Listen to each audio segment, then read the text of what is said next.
আলোচনা করার একটি বিষয় ঠিক করেছি, সেটি হচ্ছে গুরুরূপে শ্রীরামকৃষ্ণ। এর উপরে কিছু বলব। তা সেই আলোচনার আগে আমাদের কোনো কিছু আলোচনা করার শোনার আগে আমরা অনেক রকম শুনি, কিন্তু কি হয়, আমাদের যে মন চিত্ত চঞ্চল থাকে, সেই জন্য আমরা যতটা শুনি তার খুব কম সংখ্যক জিনিস আমরা মনে রাখতে পারি, মনের গভীরের মধ্যে সেটাকে মনে রাখতে পারি বা স্মৃতিতে ধরে রাখতে পারি। আবার তার থেকে আরও কিছু কম সংখ্যক জিনিস যেটা আমরা অনুভব অনুভূতিতে প্রকাশ রাখতে পারি। প্রথমে হচ্ছে মনে রাখা, তারপর আবার কি অনুভব অনুভূতিতে সেটাকে মনে রাখা, এই দুটো ব্যাপার। আবার তারপরে আরও আছে, সে অনুভব অনুভূতি শুধু না, সে অনুভব অনুভূতির পরে আবার কি করতে হয়, সে অনুভব অনুভূতির পরে তাকে আবার কি করতে হয়, উপলব্ধি করতে হয়। সে উপলব্ধিতে আবার যখন সেটি পৌঁছায় সেটি আরও কমতে থাকে। এই জন্য এই জগতের যা কিছু আছে, সেই আধ্যাত্মিক প্রসঙ্গগুলো যেগুলো আমরা যতই পড়বো না কেন, আমাদের সেই হৃদয় তন্ত্রীতে গিয়ে যে সেটি ধাক্কা মারলো ঠিকই, কান দিয়ে প্রথমে ঢুকলো, তারপর হৃদয়ের মধ্যে ঢুকলো, তারপর মস্তিষ্কে রাখা, মনে রাখা, এই যে অবস্থাটা, এটা চলতে চলতে কিন্তু অনেকটা জায়গা অতিক্রান্ত করে আমরা সেই ইন্দ্রিয়র মধ্যে দিয়ে গিয়ে সেই উপলব্ধিতে পৌঁছানোর যে পার্সেন্টেজ, সেটি অতি সূক্ষ্ম থেকে সূক্ষ্মতর হয়ে যায় এবং সূক্ষ্মতমতে রূপান্তরিত হয়। সেই জন্য কি হয়, আমরা যখনই পড়াশুনো করি, অনেক পড়ছি ঠিকই, কিন্তু আমরা কি করি, মনে রাখতে পারি না এবং সেটা ঠিক মতোভাবে উপলব্ধি করতে পারি না এবং ঠিকভাবে সেই স্মৃতিতেও রাখতে পারি না। এই জন্য আমাদের কি হয়, আধ্যাত্মিক রাজত্বে প্রবেশ করতে গেলে অনেক কষ্ট করতে হয় এবং অনেক এগিয়ে যেতে গেলে যে সংগ্রাম করতে হয়, সেটি খুবই কঠোরতম সংগ্রাম। প্রথমে আমাদের এই দেহ ইন্দ্রিয়াদি মন আছে, আমরা সংসারে কাজ করছি, বেড়াচ্ছি, ঘুরে বেড়াচ্ছি, কথা বলছি, খাদ্যাভ্যাস করছি, প্রত্যেকে সন্তান সন্ততি আছে, তাদের চিন্তায় রত থাকছি। তার মধ্যে থেকে এই আধ্যাত্মিক যে স্তরে পৌঁছানো, সেটি কতগুলো পর্যায় আছে। আমাদের দেহ হচ্ছে জৈবিক দেহ, তারপর সেই দেহ থেকে আমাদের যখন বুদ্ধির বিকাশ ঘটে, তখন সেটা বৌদ্ধিক স্তরের মধ্যে দিয়ে আমরা যাই। তারপরের যে স্তর, সেই বৌদ্ধিক স্তরের পরের যেটি জায়গা, সেই জায়গাটা হচ্ছে মানসিক স্তর। সেই মানসিক স্তরের মধ্যে দিয়ে আমাদেরকে যেতে হয়। তারপরে হচ্ছে গিয়ে কি, মানসিক স্তর যখন আমরা পেরিয়ে যাব, তখন আমরা গিয়ে সেই যে স্তরে পৌঁছাবো, সেটা হচ্ছে আধ্যাত্মিক স্তর। সে আধ্যাত্মিক স্তরটা অনেক উঁচু। আধ্যাত্মিক জগতের অধিকারী সাধারণ মানুষ হতেই পারে না, অসাধারণ সেই অবতার পুরুষই একমাত্র আধ্যাত্মিক যে স্তর, সেই স্তরের মধ্যে দিয়ে তিনি বিচরণ করেন। আর আমরা যারা আছি সকলেই কিন্তু আমরা মায়া রাজত্বের মধ্যে আবদ্ধ হয়ে আছি। সেই জন্য এই যেহেতু আমরা এই উপদেশগুলোকে ঠিক মতো শুনতে পারবো না, বা শুনলে সেটি উপলব্ধি খুব কম করতে পারবো, উপলব্ধি কী করে আমরা করতে পারবো, যদি আমরা মনোসংযোগ করি। স্বামীজি যখন মনোসংযোগ করতেন, তখন তিনি কি করছেন, একটি বইয়ের পাতা পুরো একসাথে পড়ে ফেলছে, একটা তার অক্ষর দাঁড়াচ্ছে। আর শ্রীরামকৃষ্ণ দেখুন, যখন মনোসংযোগ করেছেন, ধ্যান তপস্যাদি করেছেন, তার জন্য তার সেই পাঠশালায় পড়াশোনা করতেই হয়নি, কিন্তু তিনি যে শিক্ষা দিচ্ছেন সেটি জগৎ সংসার কিন্তু নিচ্ছে। এই জন্য পড়াশুনো বইপত্র পড়েই যে অনেক জ্ঞান লাভ সম্ভব, এটি কিন্তু সবসময় ঠিক নয়। শ্রীরামকৃষ্ণের জীবন সেটি কিন্তু দেখিয়ে দিচ্ছে। সেই কারণে মনোসংযোগ বা ধ্যান করার প্রয়োজনীয়তা আছে। আমরা তো বাইরের জগৎ থেকে এসেছি এইমাত্র, সেই বাইরের জগতে থেকে যখন এসেছি, বাইরের জগতে যে চিন্তা ভাবনা ইত্যাদিগুলো করেছি, সেইগুলো নিয়ে এখানে এসেছি। সুতরাং এখন সেইখানে যদি উপদেশ দেওয়া শুরু হয়, তখন সেটা সে কী হয়, মানুষ সেটিকে গ্রহণ করতে পারে না। পার করে নিয়ে যাওয়ার জন্য তিনি এসেছেন। তিনি এই জন্য কি কর্ণধারক স্বরূপ। এখন শ্রীরামকৃষ্ণ দেবের যে তিনি কেন আমাদের গুরু, এটা আমরা প্রশ্ন করতে পারি। গু শব্দের অর্থ হচ্ছে অন্ধকার, আর রু শব্দের অর্থ হচ্ছে সেই জ্যোতি, বিশেষ জ্যোতি যে অন্ধকার থেকে আলোর পথে আমাদেরকে নিয়ে যায়, সেই জন্য তাকে আমরা বলি কি গুরু। এখন শ্রীরামকৃষ্ণদেব তিনি যখন অবতার হয়ে এসেছেন, এটিকে তিনটি ভাগে আলোচনা করব। একটি হচ্ছে শ্রীরামকৃষ্ণদেব তার যে সাধন অবস্থা, আরেকটি হচ্ছে শ্রীরামকৃষ্ণদেবের উপদেশ, আরেকটি হচ্ছে তিনি আমাদের কাছে কেন গুরু হিসেবে এলেন। এইটি যদি আমরা বুঝতে পারি তাহলে আমরা শ্রীরামকৃষ্ণদেব কেন আমাদের গুরু এটি আমরা উপলব্ধি করতে পারব।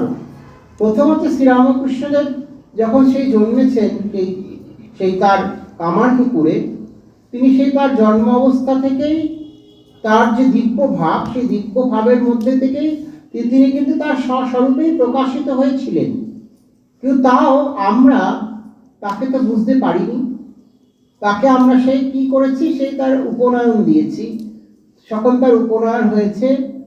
আবার কখনো তার যে বিদ্যারম্ভ হয়েছে সেখানেও তিনি গুরুকে পেয়েছে, তাকে যারা লেখাপড়া শেখাতে শুরু করেছে। কিন্তু দেখা গেছে কি, তাকে যারা শিক্ষা দিতে গেছে তারা সেই প্রথম অবস্থা থেকেই তার কাছ থেকে শিক্ষা প্রাপ্ত হয়েছেন। বিশেষ করে যখন দেখব কোনো জায়গায় সেই শিবের নৃত্য হচ্ছে, শ্রীরামকৃষ্ণ শিবের ভাবে ভাবিত হয়ে আছেন। আবার কখনো কখনো কারোর শ্রাদ্ধ বাসর তৈরি হয়েছে, সেখানে পণ্ডিতদের বিতর্ক হচ্ছেন, সেখানে ব্রহ্ম তত্ত্ব নিয়ে আলোচনা হচ্ছে, সেখানে শ্রীরামকৃষ্ণদেব গিয়ে এই যে ব্রহ্ম তত্ত্ব আলোচনায় সেই যে গুরুই এক, গুরু ব্রহ্মা গুরু বিষ্ণু গুরুদেব মহেশ্বর গুরু সাক্ষাৎ পরব্রহ্ম তস্মৈ শ্রী গুরবে নমঃ, এই যে গুরু যে সেই একই সচ্চিদানন্দ পরব্রহ্ম, এটি তিনি তখন বুঝিয়ে দিচ্ছেন। এই বালক অবস্থা থেকে শ্রীরামকৃষ্ণদেবের যে গুরুভাব আমরা এটা দেখতে পারি। চিনুষাকারিণী ধনিকামারিণী তাকে স্বয়ং সেই নারায়ণ রূপে চিহ্নিত করছেন। পরবর্তীকালে তার যে দাদা সেই রামকুমার চট্টোপাধ্যায়, তিনি তাকে বিভিন্নভাবে শিক্ষা দিয়েছেন, সেই শিক্ষায় তিনি পারদর্শী হয়েছেন। তারপরে তার যখন মন্ত্র দীক্ষার প্রয়োজন হয়েছে তখন দক্ষিণেশ্বরে তিনি আসবেন, তার কালী পুজোর ভার গ্রহণ করতে হবে। সেই জন্য তাদের বংশের যে গুরু সেই পূর্ণানন্দ এবং যিনি সেই কেনারাম ভট্টাচার্য মহাশয়, তিনি কিন্তু বিশেষভাবে আসবেন এবং এসে কি করবেন, এই শ্রীরামকৃষ্ণকে দীক্ষা দেবেন। এখন সেই মন্ত্র দীক্ষাতে কালী মন্ত্রে তার দীক্ষা হলো, সেই দীক্ষায় কিন্তু শ্রীরামকৃষ্ণদেব বিশেষভাবে দীক্ষিত হলেন। দীক্ষিত হয়ে তিনি কি করলেন, তিনি সেই দক্ষিণেশ্বরে তার কালী সাধনা তিনি শুরু করলেন। আর সেই কালী সাধনা শুরু করে যে সাধনা তিনি শুরু করলেন, সেখানেই তিনি কিন্তু তার শ্রীমা কালীর দর্শন লাভ করে তার সাধনাকে সম্পূর্ণ করে দিলেন। এখানেই কিন্তু তার শেষ। কিন্তু শ্রীরামকৃষ্ণদেব এই সাধনাতে কিন্তু তিনি থেমে থাকলেন না। তিনি কেন থেমে থাকলেন না? কারণ তিনি চেয়েছেন এই যত সাধনা আছে সেই সাধনাগুলিকেও সুন্দরভাবে সুসম্পন্ন করতে, নৈষ্ঠিকভাবে শাস্ত্রসম্মতভাবে। এই জন্য কি করলেন, সেই তান্ত্রিক ভৈরব ব্রাহ্মণী তার গুরু রূপে এলেন। এই অবতার পুরুষরা যখন আসে তখন তাদের আসলে কোনো গুরুর প্রয়োজন হয় না, কারণ তারা সাক্ষাৎ নারায়ণ। কিন্তু এই লোকশিক্ষার জন্য এই কারণে শ্রীরামকৃষ্ণের গুরুকরণ, শ্রীরামকৃষ্ণদেব আমাদের কাছে যখন তিনি আসছেন, তিনি নিজেই তার গুরুকরণ করছেন। কেন করছেন? আর এই জগৎ সংসারকে শিক্ষা দেবার জন্য করছেন। যে অঙ্ক করে সে অঙ্ক করার জন্য তার একজন শিক্ষকের প্রয়োজন হয়, তাকে শেখাবার প্রয়োজন হয়। যে গান করে তাকেও শেখাবার জন্য একজন গানের শিক্ষকের প্রয়োজন হয়। ঠিক শ্রীরামকৃষ্ণের ক্ষেত্রেও তার ব্যতিক্রম ঘটেনি। শ্রীরামকৃষ্ণদেব যখন এসেছেন তখন তিনি কি করছেন, তিনিও এসেছেন এই লোককল্যাণ মার্গের সাধনের জন্য, লোকশিক্ষার জন্য। পরবর্তীকালে যাতে এই জগৎ সংসারের মানুষ তারাও গুরুকরণ করে এবং তারাও যাতে সেই গুরুর আজ্ঞা মেনে চলে, এই জন্য তিনি কি করেছেন, এই প্রাচীন যে শাস্ত্রীয় পদ্ধতি সেটিকে সম্পূর্ণভাবে ফলো করেছেন এবং তিনি সেইটাকে অনুসরণ করে এগিয়ে গেছেন। এগিয়ে গিয়ে তিনি কি করছেন, প্রথমে সেই ভৈরব ব্রাহ্মণীর কাছে 64 তন্ত্রের সাধনা তিনি শেষ করলেন এবং এই তন্ত্র সাধনা শেষ করার পরে তিনি আবার সেই শুরু করলেন তার সেই রামায়ণ সাধনা, তিনি সেটাও সম্পূর্ণ করলেন, তিনি সীতার দর্শন পেলেন। তারপরে আবার তিনি সেই কৃষ্ণের বৈষ্ণবচরণ, তার কাছেও তিনি সাধন পথ অবলম্বন করে এগিয়ে যাচ্ছেন, সেটাও তিনি কি করেছেন, সম্পূর্ণ করেছেন। এইভাবে সমস্ত সাধনাকে সম্পূর্ণ করে তোতাপুরী এলেন তার গুরু হিসেবে। যে তোতাপুরী 3 দিনের বেশি কোথাও থাকে না, সেই তোতাপুরী অদ্বৈত আলোচনা শ্রীরামকৃষ্ণের কাছে করে সেখানেই থেকে গেলেন এবং শ্রীরামকৃষ্ণকে তিনি কি করলেন, সেই বেদান্ত সাধন এবং সন্ন্যাস দিলেন। সেই সন্ন্যাস দিয়ে যখন শ্রীরামকৃষ্ণ সেই সাধনা করছেন, তখন তার সেই মন নির্বিকল্প সমাধিতে চলে গেছে। 3 দিন তিনি সেই সমাধি অবস্থায় আছেন। তোতাপুরী সেই অবস্থা দেখে অবাক হয়ে গেছেন। কোনো সাধকের পক্ষে নির্বিকল্প সমাধিতে পৌঁছানো তো সম্ভব নয়, কিন্তু শ্রীরামকৃষ্ণের পক্ষে আজ সেটি সম্ভব হয়েছে। আর তোতাপুরীও সেখানে সেটি দেখে, যেটি 40 বছর ধরে 42 বছর ধরে তোতাপুরী সাধনা করেছেন, সেটি 3 দিনে শ্রীরামকৃষ্ণদেব আয়ত্ত করে তিনি সেটিকে শেষ করেছেন। অবাক হয়ে গেছেন, কিন্তু আরও কিছু যেন বাকি ছিল। তোতাপুরী যখন সেখানে রয়েছেন, এবারে শ্রীরামকৃষ্ণদেবের তো তিনি গুরু, কিন্তু এখন দেখা যাবে শ্রীরামকৃষ্ণই তার গুরু, এইটি যেন বাকি থেকেছিল। এই জন্য তোতাপুরী যখন ধুনি দেবে বসে আছেন, সেখান থেকে আগুন নিচ্ছে কেউ, তখন তাকে আগুন নিতে গিয়ে আটকাচ্ছেন না। তখন শ্রীরামকৃষ্ণ এসে বলছেন, আরে সবই তো যদি জগৎ মায়া হয়, তাহলে কেন তুমি এখানে আগুন নিতে গিয়ে তাকে আটকাচ্ছ? তাহলে সবই তো সেই মায়াময়ী। এই তোতাপুরী হৃদয়ের মধ্যে একটু আঘাত হলো। যে তোতাপুরী অদ্বৈত সাধনা করেছেন এতদিন ধরে, সেই তোতাপুরী আজকে বুঝতে পারলেন, হ্যাঁ ঠিকই তো, সবই যদি মায়া হয়, কেন আমি এই বিভেদ করছি? আবার কি, একটি ওনার সুন্দর লোটা ছিল, সেটিকে উনি প্রতিদিন মাজতেন, মেজে মেজে পরিষ্কার করতেন। শ্রীরামকৃষ্ণদেব একদিন গেছেন, তখন সেইটিকে মাজছে, তখন বলছে, আচ্ছা এটা কেন তুমি মাজছো? না মাজলে কি চকচক থাকে? পরিষ্কার করতে হয়, জল দিয়ে ধুতে হয়। তোতাপুরী বলছে, শ্রীরামকৃষ্ণদেব বলছে, যদি এটি সোনার হয় তাহলে তো আর ধুতে হয় না। ঠিক তাই, এই আমাদের সাধন জগৎটা যদি আমরা সেই স্বর্ণময় করতে পারি, তাহলে তখন আর তাকে প্রতিদিন মাজা এবং ঘষা করতে হয় না, সেটি পরিষ্কার হয়ে যায়। ঠিক শ্রীরামকৃষ্ণদেব তোতাপুরীকে সেই শিক্ষাটিও দিলেন। দেখো, সে সাধনা এমন হবে, ব্রহ্মতত্ত্ব ব্রহ্মজ্ঞান এমন হবে, যাতে সিদ্ধ সংকল্প হলে আর কোনো প্রয়োজন হয় না। সন্ধ্যা গায়ত্রীতে লওয়া হয়, গায়ত্রী সন্ধ্যা, এই যে শ্রীরামকৃষ্ণ বলছেন, তখন সেই একই ব্রহ্মবোধ থাকে, ব্রহ্মচিন্তাই একমাত্র থাকে, তখন আর কিছু তার সেই জপ ধ্যান পূজা সন্ধ্যা করতে হয় না। এইটি হচ্ছে বিশেষত্ব। এই কারণে শ্রীরামকৃষ্ণদেব যখন এই উপদেশ তিনি কি করছেন, দিচ্ছেন, তাকে তোতাপুরী বুঝতে পারলেন। আবার তোতাপুরী কালীর কাছে যান না, কালীকে মানতে চান না, বলছে মায়া। তখন শ্রীরামকৃষ্ণ চিন্তা করছে, ঠিক আছে দেখা যাক। মা কালীও সেই তোতাপুরীকে কিন্তু মানাবেনি। হঠাৎ করে তোতাপুরীর সে রক্ত আমাশয় শুরু হয়ে গেছে, সেটি আর কমছে না কিছুতেই, তার শরীর দেহ অসহ্য জ্বালা যন্ত্রণায় রয়েছে। তখন একদিন তোতাপুরী ঠিক করছে, আমি এই গঙ্গার জলে নিজেকে বিসর্জন দিয়ে শরীর ছেড়ে দেবো। এই বলে তোতাপুরী গঙ্গার জলের মধ্যে নেমেছেন, কিন্তু কোনো জায়গায় গঙ্গার তার যে দেহ ডুবে যাবে সেই জল হচ্ছে না। তার হাঁটু সমান জলের মধ্যে দিয়ে তিনি সারা গঙ্গা ঘুরে বেড়ালেন, তাও হলো না। তারপরে তিনি বুঝতে পারলেন যে এটি সেই দৈবী মায়া, এবং বুঝতে পারার পরে যখন শ্রীরামকৃষ্ণের কাছে এলেন, তখন তিনি বলছে যে এটা কিরকম হলো, আমি যে শরীর ছেড়ে দেবো বলে জলে নামতে গেলাম, কিন্তু আমার তো শরীর গেল না, এখন আমি কি করব? তখন শ্রীরামকৃষ্ণ তাকে বললেন, যাও তুমি মা কালীর কাছে গিয়ে বলো। এই তোতাপুরী সেই কালীর কাছে গিয়ে বলল, এবং কালীর কৃপায় তার কিন্তু সেই রোগ নিরাময় হলো। আর তিনিও বুঝতে পারলেন এই কালীর সেই বিশেষ শক্তি, এই ব্রহ্মশক্তি অভেদ, এইটি তোতাপুরীও সেদিনকে বুঝতে পারলেন। এবং কার কৃপায় বুঝতে পারলেন? শ্রীরামকৃষ্ণের কৃপায় তিনি বুঝতে পারলেন যে শ্রীরামকৃষ্ণকে তিনি শিক্ষা দেবেন বলে তিনি তার গুরু হয়ে এসেছিলেন, আজকে সেই শ্রীরামকৃষ্ণ আজকে তার গুরু হয়ে গেলেন। এইটি হচ্ছে বিশেষ বিশেষত্ব।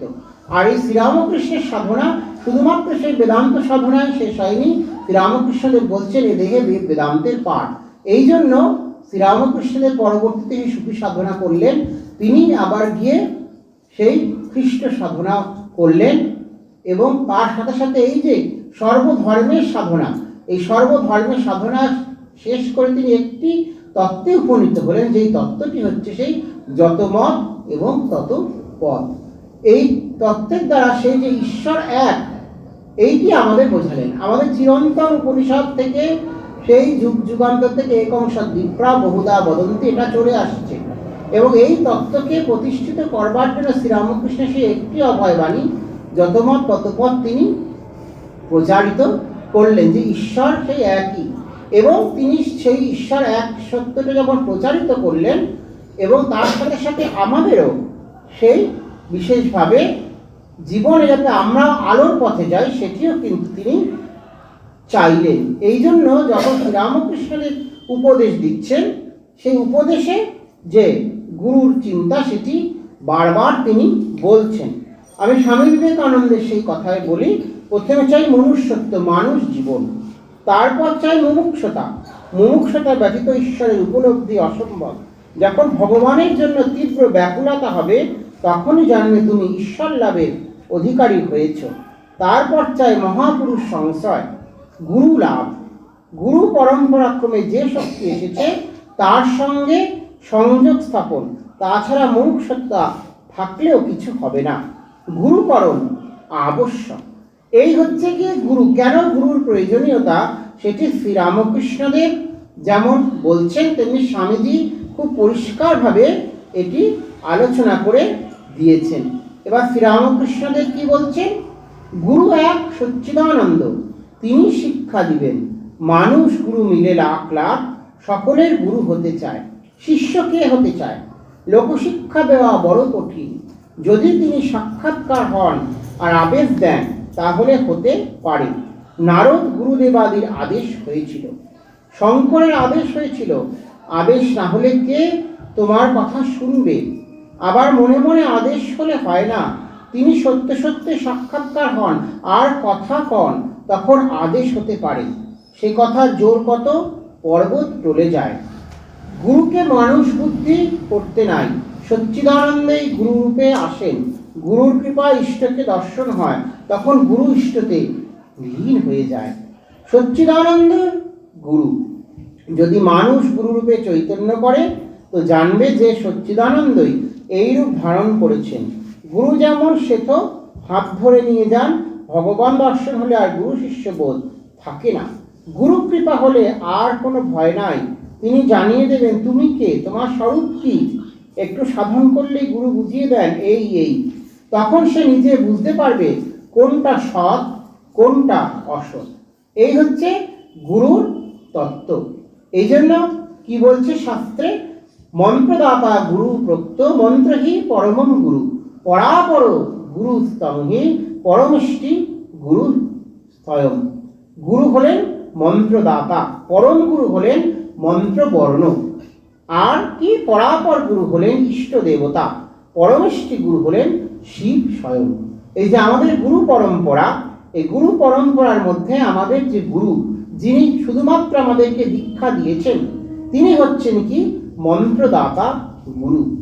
আর যিনি পরম গুরু, এই যে আমরা মন্ত্র জপ করছি, সেই জপ যেটা করছি, সেই যে জপের বর্ণগুলো, এই বর্ণগুলো হচ্ছে পরম গুরু। আর কি? পরাপর গুরু হলো সেই ইষ্ট দেবতা। ইষ্ট দেবতাকে যিনি আমাদের হৃদয়ের মধ্যে বসে আছে, আমরা চিন্তা করছি, তিনি হচ্ছেন সেই ইষ্ট দেবতা। এই ইনি আবার কিন্তু পরাপর গুরু। আর পরমিষ্টি গুরুকে, পরমিষ্টি গুরু হচ্ছে শিব স্বয়ং। এখানে শিব মানে ব্যাপক, তিনি সচ্চিদানন্দ ব্রহ্ম। তিনি আমাদের মস্তিষ্কে মাথার ওপরে সহস্রার দলে পদ্মে অবস্থান করছে। এই জন্য আমরা কি করি? গুরুর সাথে ইষ্টের লীন সাধন চিন্তা করি। কেন করি? তার কারণ হচ্ছে এইটি বিশেষ বিশেষত্ব। তার কারণ এই যে ইষ্ট দেবতা, যিনি হচ্ছেন গিয়ে পরাপর গুরু, তারপরে কিন্তু আছে পরমিষ্টি গুরু। এই হৃদয়ের মধ্যে যে ইষ্ট দেবতা চিন্তা করছে, তার অবস্থানটা পরাপর গুরুর মধ্যে। কিন্তু তার উপরে যিনি আছেন তিনি হচ্ছেন পরমেষ্টি গুরু, যিনি হচ্ছেন সেই সচ্চিদানন্দ শিব। আর আমাদের লক্ষ্য কি সেই জীব ব্রহ্মৈক্য ঐক্য সাধন করা। আমরা জীব মনুষ্যত্ব, স্বামীজি বললেন দেখুন মনুষ্যত্ব, কিন্তু আমাদের লক্ষ্য হবে কি যাতে আমরা সেই ব্রহ্ম তত্ত্বের দিকে এগিয়ে যেতে পারি, আমরা ঈশ্বরকে যাতে লাভ করতে পারি। সেই জন্য কি বিশেষভাবে এই যে গুরুর ধ্যান, এইটি বিশেষভাবে আমাদেরকে চিন্তা করে যদি আমরা গুরুকে স্মরণ মনন করতে পারি, তাহলে আমরা সেই ঈশ্বরের সান্নিধ্যের পথে এগিয়ে যেতে পারবো। শ্রীরামকৃষ্ণদেব আবার কি বলছেন, সদ্গুরুর কাছে উপদেশ লতে হয়। সদ্গুরুর লক্ষণ আছে, যে কাশী গিয়েছে আর দেখেছে তার কাছেই কাশীর কথা শুনতে হয়। শুধু পণ্ডিত হলে হয় না, যার সংসার অনিত্য বলে বোধ হয় নাই, সে পণ্ডিতের কাছে উপদেশ নেওয়া উচিত। পণ্ডিতের বিবেক বৈরাগ্য থাকলে তবে উপদেশ দিতে পারে। এইটি হচ্ছে বিশেষত্ব। সেখানে কি সেই সদ্গুরু কিরকম না, সেই তার একটি বিশেষ ধ্যানে যদি আমরা যাই, তাহলে আমরা সদ্গুরুর ধ্যানে পৌঁছতে পারবো। ওম ধ্যায়েচ্ছি শুক্লাজ্যে দ্বিনেত্রং দ্বিভুজং গুরু স্মেরাণম। এই যে গুরু, তাকে আমরা কি করব, সেই তিনি গুরুর যে স্বরূপ সেটি আমরা চিন্তা করব। তার কিরকম স্বরূপ, শ্বেতাম্বর পরিধানং শ্বেত মাল্যানুলেপনম বরাভয় করং শান্তং করুণাময় বিগ্রহং বাম্রৎপর ধারিণ্যং সত্তালিঙ্গিত বিগ্রহম। এইটি গুরুর ধ্যান। এই যে ইষ্ট দেবতার আমরা ধ্যান করলাম, চিন্তা করলাম হৃদয়ের মধ্যে, এবার আমরা কি গুরুর ধ্যানে প্রবেশ করছি। সেই যে গুরুর ধ্যান, সেই গুরুর ধ্যানে আমরা কি করি, তাকে বারবার এই দুটি ধ্যানে প্রণাম নিবেদন করি। একটি হচ্ছে কি সেই ব্রহ্মানন্দম, তিনি কি ব্রহ্মানন্দম পরম সুখদম কেবলং জ্ঞানমূর্তি দ্বন্দ্বাতীতং গগন সদৃশম তস্যমস্যাদিলক্ষণম একনিত্যং বিমলচলম সর্বদা সাক্ষীভূতম ভাবাদতম ত্রিগুণরহিতম সদ্গুরুতম নমামি। এই আগের যে ধ্যান চিন্তাটি গুরুর করলাম, সেটি হচ্ছে গুরুর স্বরূপাত্মক ধ্যান। কিরকম ধ্যান, গুরু আমার কাছে বসে আছে, আমি যেমন তার সামনে বসে আছি, আমার মতনই তার স্বরূপ, এইটি তার ধ্যানটি চিন্তা করলাম। আর পরের যে ধ্যানটির মধ্যে আমরা প্রবেশ করলাম, সেইটি হচ্ছে গিয়ে কি ভাবাত্মক ধ্যান। এই দুটো ধ্যানের মধ্যে বিশেষ তফাৎ আছে, সেটি আমাদেরকে জানতে হবে। সেটি একটি কীরকম, একটা হচ্ছে সেই ধ্যান, যে ধ্যানটি হচ্ছে স্বরূপাত্মক ধ্যান, মানে আমরা চিন্তা করব তাকে। কেন চিন্তা করব, কারণ আমরা তো দ্বৈতবাদী, আমরা সাধারণভাবে দ্বৈতবাদী হয়ে থাকি। আমি আর তিনি প্রভু, এই বোধটি আমাদের মধ্যে থাকে। সামনে আমরা যেটা দেখি বাহ্যিক জগতে, সেইটিকেই আমরা নিয়ে চলার চেষ্টা করি। সেই জন্য কি গুরু স্বরূপাত্মক ধ্যানের মধ্যে দিয়ে প্রবেশ করে আমরা তার ভাবাত্মক ধ্যানের মধ্যে ঢুকব। এইটি হচ্ছে আমাদেরকে মনে রাখতে হবে। তাহলে কি প্রথমে তার স্বরূপ চিন্তা করলাম, তার স্বরূপ চিন্তা করার পরে আমরা তার ভাবাত্মক চিন্তা যাব। সেই ভাবাত্মক চিন্তার কি তাৎপর্য, সেই সদ্গুরুকে আমি নমস্কার করি, যিনি ব্রহ্মানন্দ স্বরূপ, যিনি পরম সুখ প্রদাতা, যিনি নির্লিপ্ত, যিনি পার্থিব বন্ধনে আবদ্ধ নন, যিনি জ্ঞানমূর্তি না, যিনি সুখ দুঃখের অতীত, যিনি গগন সদৃশ নিষ্পাপ, যিনি তত্ত্বমসি প্রভৃতি বাক্যের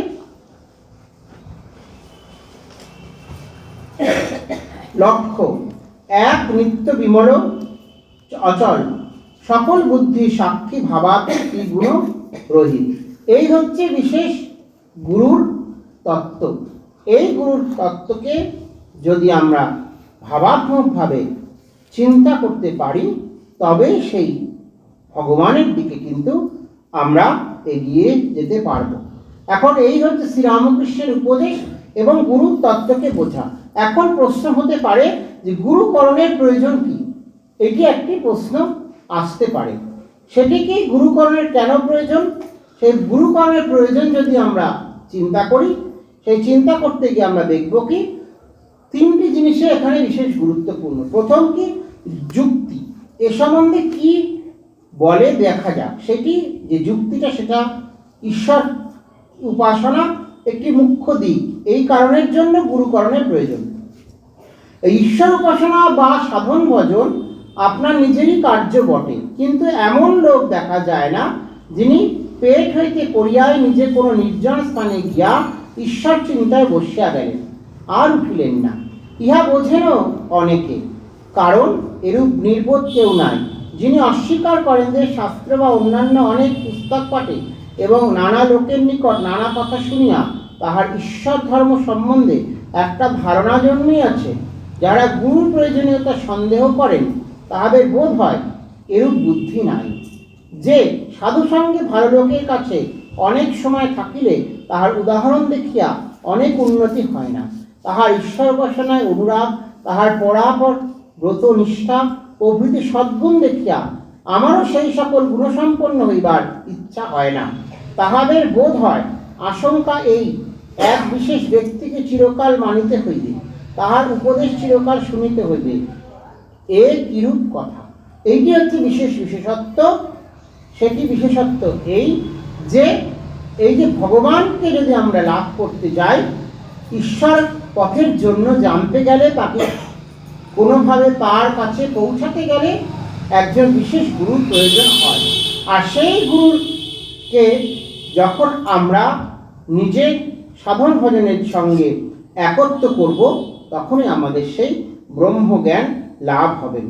এখন শ্রীরামকৃষ্ণদেবও ঠিক একই রকমভাবে সেই কারণে কি করেছেন, তারই নাম মন্ত্র তিনি প্রদান করে গেছেন আমাদের মধ্যে, যার দ্বারা আমাদের মুক্তি সাধন ঘটবে।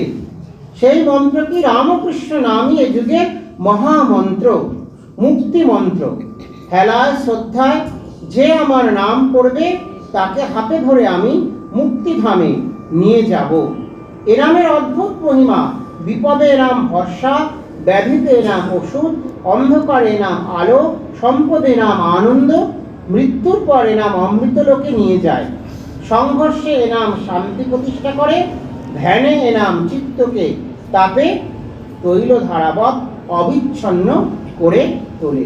এইটি হচ্ছে বিশেষত্ব। এই যে শ্রীরামকৃষ্ণ নাম, এই নাম যদি আমরা করি, তাহলে আমরাও সেই ভগবানের দিকে এগিয়ে যেতে পারবো। আর এই যে দীক্ষা নেওয়া, দীক্ষা কেন আমরা বলি দীক্ষা, এর কিসের প্রয়োজনীয়তা? সেটি হচ্ছে কি, দীক্ষা হলো গুরু নির্দিষ্ট পন্থা অনুসরণ করে এই মন্ত্র জপ করা। ঈশ্বরের মহিমাবাচক যে সাংকেতিক শব্দ, সেটি হচ্ছে গিয়ে মন্ত্র। এই যে মন্ত্রটি কি, মন্ত্র শব্দের উৎপত্তির যে অর্থ, সেটাতে যদি আমরা প্রবেশ করি, তাহলে জানতে পারবো মননাথ ত্রায়তে ইতি মন্ত্র। মন্ত্র মানে যা মনন করে মানুষ জন্ম মৃত্যু পরম্পরা সংসার সমুদ্র মায়া বা অবিদ্যা থেকে মুক্তি পায়। সুতরাং আমরাও সেই শ্রীরামকৃষ্ণের কাছে প্রার্থনা করব, যাতে আমাদেরও এই মন্ত্র উচ্চারণ করতে করতে আমরা মুক্ত হতে পারি। এইটি হচ্ছে বিশেষত্ব। শ্রীরামকৃষ্ণ সহজভাবেই যে গুরু চিন্তা, যে গুরুর জপের পদ্ধতি, সাধন পদ্ধতি আমাদেরকে দেখিয়ে দিয়ে গেছেন, সেই সাধন পদ্ধতির দ্বারা যদি আমরা এগিয়ে যেতে পারি, তাহলে আমরা অবশ্যই সেই ভগবানের লাভের দিকে এগিয়ে যাব। মন্মাথ শ্রী জগন্নাথ, মদ্গুরু শ্রী জগৎগুরু, মমাত্মা সর্বভূতাত্মা, তস্मै শ্রী গুরবে নমঃ। যিনি আমার নাথ, তিনি জগতের নাথ। যিনি আমার গুরু, তিনি জগতের গুরু। আমার আত্মাই সর্বজীবের আত্মা। এই গান যার কৃপায় লাভ হয়, সেই গুরুদেবকে প্রণাম করি। এই গুরুদেবকে প্রণাম করা।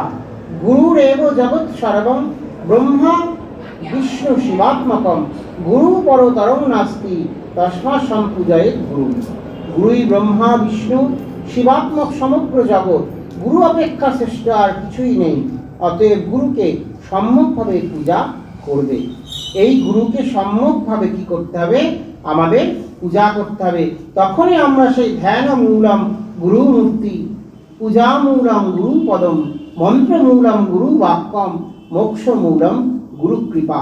এই আমরা সেই মোক্ষের দিকে যাব, গুরুর কৃপায় সেখানে আমরা পৌঁছে যাব। এই জন্য শ্রীরামকৃষ্ণদেব আবার কি করেছেন, তিনি শুধুমাত্র এই গুরু তত্ত্বকে প্রকাশিত করে বলে দিয়ে গেছেন তা নয়, তিনি একটি সুনির্দিষ্ট গুরু যে পরম্পরা, সেটিও কিন্তু তিনি কি করেছেন, সংঘ দ্বারা পরিচালিত করে দিয়ে গেছেন। সেই পরম্পরায় শ্রীরামকৃষ্ণদেব তার সেই শিষ্য সাক্ষাৎ স্বামী বিবেকানন্দকে, আবার জগৎজননী শ্রী মা যিনি আমাদের মন্ত্রদাত্রী গুরু, আবার তিনি বলছেন আমি সাধারণ মা নই, পাতানো পাতানো মা নই, গুরুপত্নী নই, আমি সেই মা। এই যে তার মাতৃনাম তিনি দিয়ে গেছেন এবং একটি পরম্পরা করে দিয়ে গেছেন। সেই পরম্পরা অনুসারে আমরাও কি করি, এই বিশেষভাবে সেই গুরুকে স্মরণ মনন, তার চিন্তা নিদিধ্যাসন করি এবং সেই পরম্পরা অনুসারেই এটি চলছে।